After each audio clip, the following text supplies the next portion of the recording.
welcome back to the channel. Has Canon finally made the perfect camera for vloggers? Let's talk about it. Oh my God, I'm just playing with them now, yeah. Oh my God, what she's saying, say it loud. So as I said in the beginning of this video, Canon has released a new camera that some people are saying it's the perfect vlog camera. And I'm not here to tell you that it's not. I'm just here to show you what it is with no BS and nothing tying me to this company. I pay for this with my own money and I've had it for about a week and a half now. So some basic features on this camera is the fact that it's got a 1.4 inch CMOS sensor, which is substantially bigger than, every other camera that's, this size. They're usually about a 1 inch sensor. They say like having a sensor this size like improves the low light capability, also advances the dynamic range. So you'll get more colors, be able to correct it more in post. It also has the capability of shooting C-Log 3. Personally, I don't mess with that too often. I didn't do it yet for this test. I just wanted to get it for a few days, get it out there. It's been raining a lot, so I didn't have that much footage of me outside, but I wanted to give like my first impressions of this, show you some stuff that I got with it since I've had it. So one of the cool things is it comes with this little dead cat on top. And first of all, here's the box.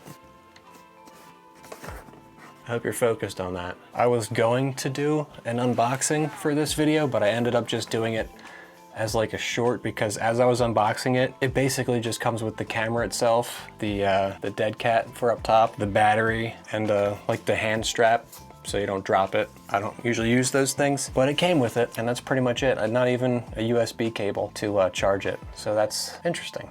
Or just like a battery dock. Like with my Canon EOS R8, it comes with a little charging brick. Something you plug into the wall so you can charge your batteries. This does not come with any of that. But thankfully, this camera also takes the LPE17 batteries, which is what goes in my EOS R8. So that's good, right? It's also a good thing because what I've noticed so far is the batteries, the LPE17 batteries, they're not the biggest batteries, so they don't really last that long. So I had a couple spare anyway, so now I have 3.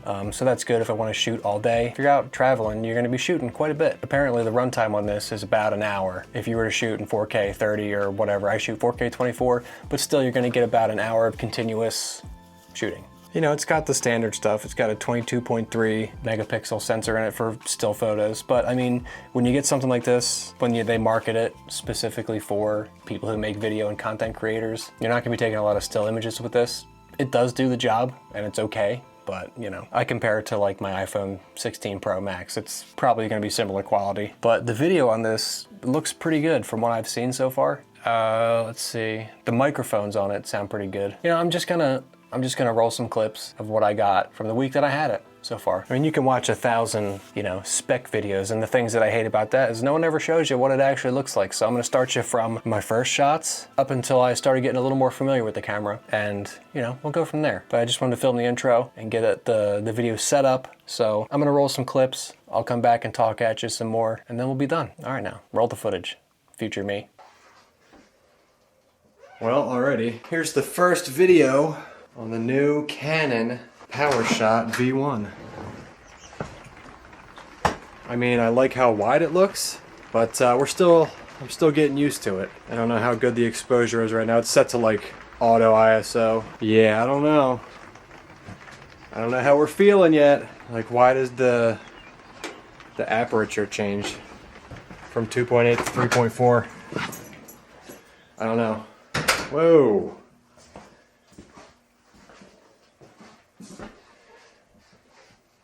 It's time to refocus. The exposure and the ISO is a little off, but we're playing with it. Playing with it indeed. I just wanted to quickly test the onboard microphone to see how that sounds. Right now there's no external microphone attached. It's just me and the camera and the dead cat on top of the camera, which my dead cat seems to be having a bit of a comb over at the moment. I guess we'll see how good this sounds. My truck is off. I'm just sitting in a parking lot. It's raining outside, so you might hear some rain noise. The autofocus looks like it's doing pretty good. My aperture is 2.8. My shutter speed is 1/50th because I'm shooting in 24 frames, so double that to get the natural motion blur. You double the frame rate with the shutter speed. My ISO is auto, and we're just hanging out.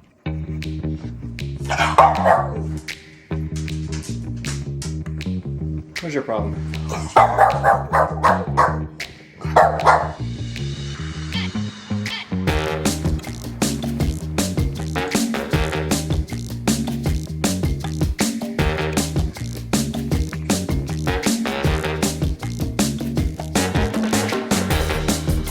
Are you going or what? Come on, let's go. Come on, man.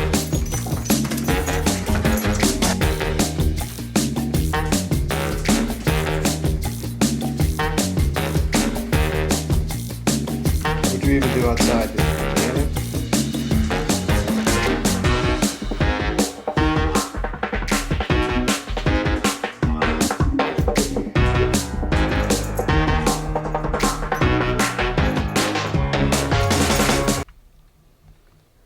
So this is recording audio on the Rode mic, Video Mic Pro.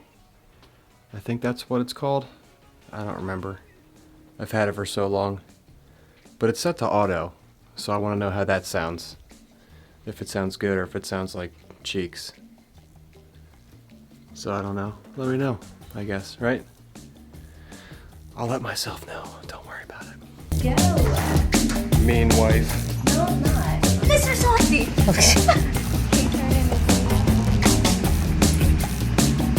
Oh, honey, that was great ice cream. Damn it, you know what? You made me forget something. You always forget something.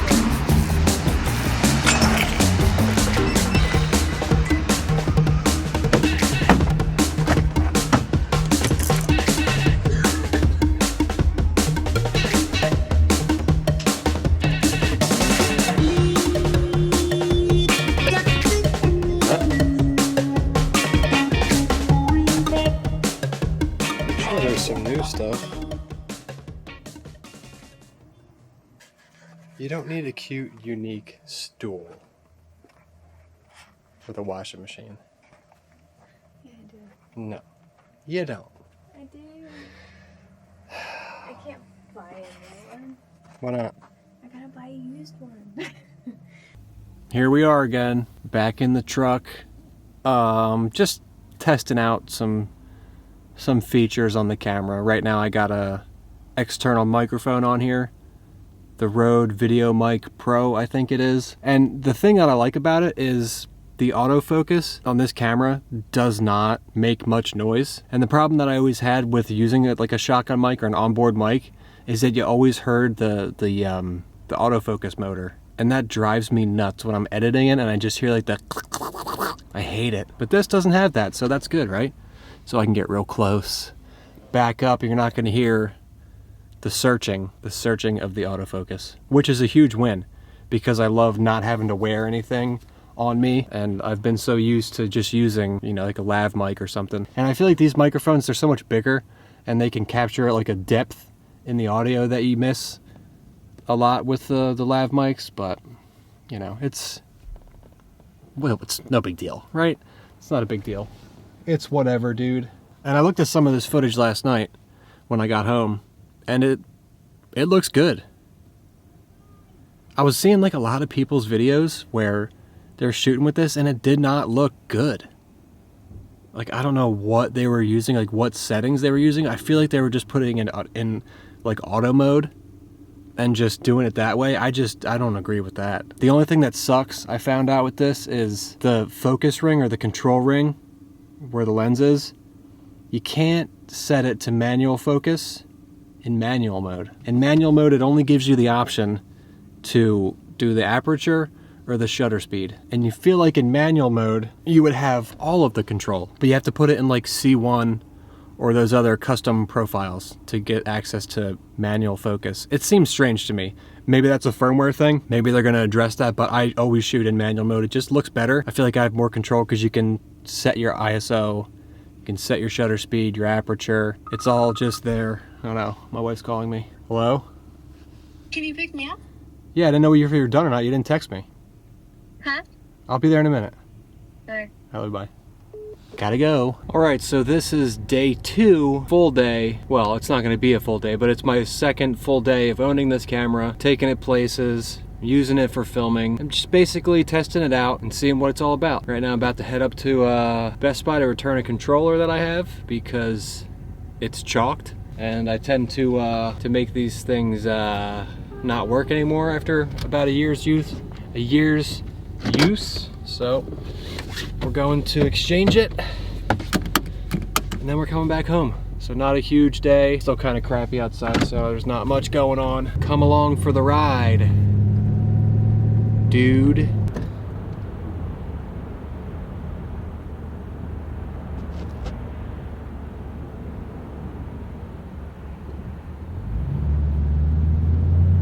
I don't know if it's just a me thing, but We found a faster route via I-95 South, which saves 6 minutes. If you prefer to stay on the current route, tap no thanks. So I don't know if it's just me, but like, I hate coming to Philadelphia. I don't like it. The roads suck, there's always an accident, stuck in traffic right now. I don't like cities, I don't like traffic. Put me in the mountains, dude. Of course, no one's gonna let me the hell over. Thank you, Tesla. Oh, it looks like this guy's trailer detached from his car. Or, wait, no?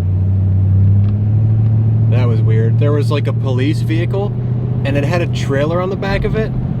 And in that trailer was like a bunch of like dirt bikes and, you know, the things you see people driving around Philly all the time when they probably shouldn't be. Oh no! I gotta find a mount for this, for the windshield.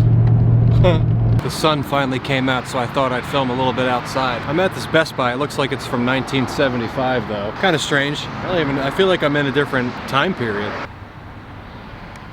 F2.8, 400 shutter speed, 200 ISO. The sun, also I have the auto ND filter on because it's sunny and I'm trying to save on my shutter speed and my ISO. So, you know, it is what it is. We're out here in Springfield, Pennsylvania, Philadelphia, Delco. It's nice out. First time I've seen the sun in like 3 days. The sky looks great, and what I'm seeing right now on the monitor, it looks really good. So hopefully the rest of the image looks good. The sun's like right there. It's like right on top, shooting down. But anyway, I'm gonna go inside and return this controller to get another one. I'll be right back. Hey, look at that, we're back in the car again. I think the thing I like so much about this camera is the fact that it is so small. So if I did, if I really wanted to, I could just toss it in my hoodie pocket. Of course not with the microphone on top of it, but it's so pocketable. It's just ready to go. And the fact that it looks as good as it does from what I'm seeing right now, I think this might be the ultimate vlogging camera. And the fact that you can turn it to its side and then record vertically is such a W, because in today's world you have to record so much vertically and post on like TikTok, Instagram, you know, YouTube shorts to get anything out there. Because I have an R8. Yeah, you can flip the camera sideways and then, you know, rotate it later, but at the same time, you know, some little kid's staring at me right now. Like, dude, I'm recording a video, guy. Don't bother me. Headed back towards home now, and this is just, you know, a day in the life with this camera. So far, I'm thoroughly impressed. I like how wide it is. Like most of these cameras I've seen, they never were wide enough, and if they were wide enough, the image just looked like crap. This looks good. And being able to plug a microphone into it and have it, like the auto settings on the microphone sound pretty good. I've listened to a couple of the files so far. It looks pretty good. So, I don't know. All right, we're out of here. See you later, Philadelphia.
This whole camera is just so cool.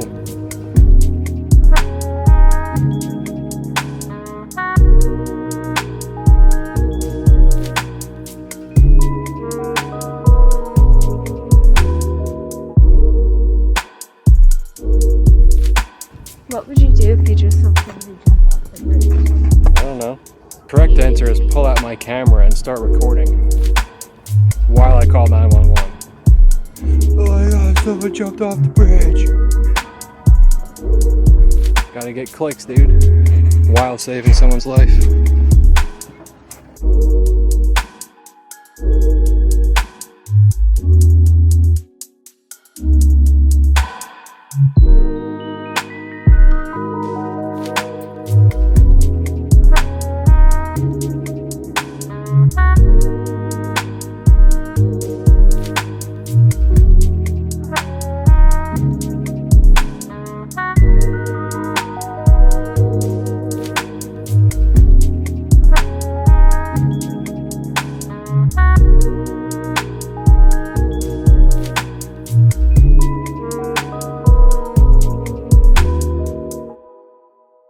Alright, well, you just saw the video. That's the first look, essentially. I didn't shoot it artistically, you know what I'm saying? It was shot as I feel like a lot of people are going to be using it, just out on the go. This is what mine looks like currently. It's got the Rode mic on there. I have this little stubby tripod, which I like to use for, like, you know, just holding it. I feel like it's good. And if you want, you can just like deploy the little tripod. There's a couple things I don't exactly love about this. One of them being the battery door. If you can see on the bottom here, there's a tripod, but the battery door is directly next to the tripod. So what that means is it's on the battery door just enough where you have to take the tripod off to get access to the battery door. Is that a deal breaker? No. Is it a slight inconvenience? Sure. I didn't mention the fan on the side either in the rest of my video because I feel like it's not important. It's just, there's a fan on there now, so cool, it won't overheat. I didn't have any problems with this overheating. It hasn't been too hot yet, so I couldn't really, you know, it's whatever. I'm not gonna sit here and pretend to be an expert on these cameras, but you know, I use cameras every day. And also I'm just thinking about what I just watched in my edit. You have to make sure that you enable the vertical shooting. There's a setting in the camera. All right, so you're gonna go into the settings well, you're gonna hit menu, and then you're gonna go to the wrench icon. And there's this little thing called auto rotate. And you can see there's one under the top one. That's how it like rotates on the camera, on the PC, on your phone, and then you have to just make sure it's enabled underneath on the very bottom. Or add rotate info, make sure that's enabled. I made the mistake of not doing that before starting to shoot, so I had a bunch of videos that I had to, not that you saw it in this video because there's no vertical clips on YouTube. Well, at least in this video. Long story short, this camera has quickly become my favorite camera to use, just for the simple fact that it's just ready to go. It's got a nice wide field of view that doesn't look fisheye-like. Let's say I was using the Osmo Action. It's like a fisheye look, you know? It's like the Osmo Action mixed with the Osmo Pocket 3, which is what I'm shooting the intro and the outro on. I wish the Osmo Pocket 3 had a slightly greater field of view to match the Canon Powershot V1, because I feel like if it did that, and if it had a bigger image sensor, I mean, the Pocket 3 still looks good. It still has a good focus, you know, it's still a great camera, but it's very delicate. This is a little more robust. I'm not worried about this as I would be worried about the Pocket 3. I think it's reasonably priced. I got it for like $8.99 or something like that. You feel like for $8.99 it should come with like a spare battery, but whatever. Leave it in the comments below. If you want me to test certain things, I'll probably do a C-Log video, even though I really don't want to do it, but I'm gonna try it out because shooting C-Log on my R8, it leaves you with a lot of guesswork because it doesn't really tell you where you should expose for. So I usually end up overexposing or underexposing and not being able to correct something in those areas. So it becomes kind of like a pain in the ass because I'm not doing commercial shoots. I'm doing, you know, TikTok videos and YouTube content, looking at cameras. So I use the LUTs for the DJI cameras because you just pop the LUT on the video, bing, bang, boom, it's done. The color depth looks a little better, so I don't know. This is all personal preference thing. But for the average user, I think this is a sweet ass camera. and it's worth checking out if you don't want to spend over $1,000 on like a mirrorless camera. This is getting pretty close, and it's a nice compact size. So with that being said, leave it in the comments below if you want me to test anything else. I'm obviously going to compare it to the Pocket 3. I might even compare it to the EOS R8 with a 16mm lens on it, because they technically both have 16mm focal length, so, and 2.8 aperture. So essentially on paper it's the same thing, but one of them has a bigger sensor, which is mirrorless, full frame, 1.4 inch on the Canon Powershot V1. So yeah, make sure you like, comment, share, all that happy horse crap that people ask for in these videos to get me out there. And if you're new here, welcome. And if you feel like subscribing, I appreciate you. We're at like 355 now. Like a little less than a year ago, I was at like 64 subscribers, and I started taking this a little more seriously. So that growth, to me, I appreciate. So thanks for being here. If you're still watching, give me a like, leave me a comment, say you're still here at the very end. And yeah, with that being said, stay safe, keep shooting, and I'll see you in the next video. Bye now.